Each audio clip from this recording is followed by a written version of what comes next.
going on, folks? Trying to keep you updated with everything I'm doing here. This is an off-grid application that we just installed. So this is a setup for the dual system on the EG4 platform. This is the 12,000 XP. The inverters are off-grid as of right now. We do have grid frequency coming in case the batteries drop below 40%. Right now we're putting in about 5,400 watts on this inverter. 3,100 is going to the battery, and then 2,100 is going to the house.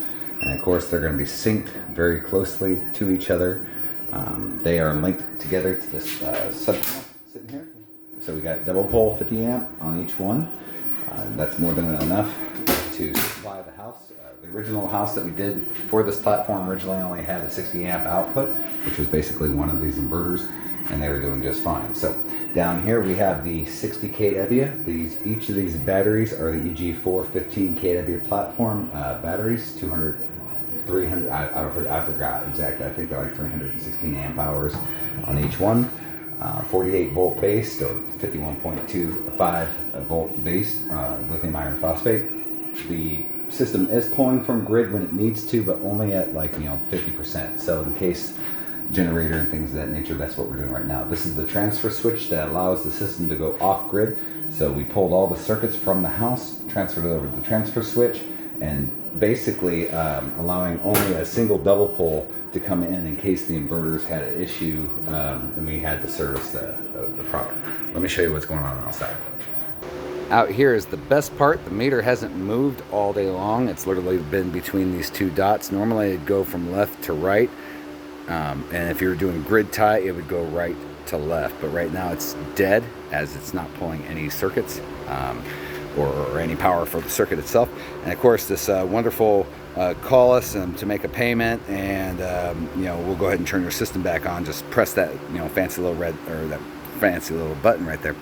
I don't think this customer is ever going to have to deal with it. So what they did was, this is a DIY kit from Signature Solar, right? And we just come out and help these people out. This is our second job for them. Massive out here. But they got the ground mount DIY kit from Signature Solar, and the guy is awesome. He's doing it and everything else. I'm not really a fan of this particular system, as it is not mounted to the ground. He does have cinder blocks and stakes and things like that sitting out there, and then entrenched wire coming in from point A to point B. We're going to be installing two of the AC mini splits that are going to be, one sitting over on this side of the house, the other one's going to be sitting on the other. They are 240 volt and also DC rated. So we'll be running these two arrays, array 1 and array 2, on each individual mini split for heating and cooling, so it doesn't affect the battery and things like that. So as you can tell, mismatch panels doesn't matter. I still have to hook up all the wiring on this array here, but I just kind of wanted to walk you through and show you what the bracket system looks like. And just, it's kind of a bolt together kit, slots and stuff like that to get to those nuts and bolts. Like I said, I'm not really a true fan of it. Whoops, I'm damn trench everywhere. Anyways, we're probably about 70% done, and then I also have another shop up in the back end part of the property, and another little off-grid cabin.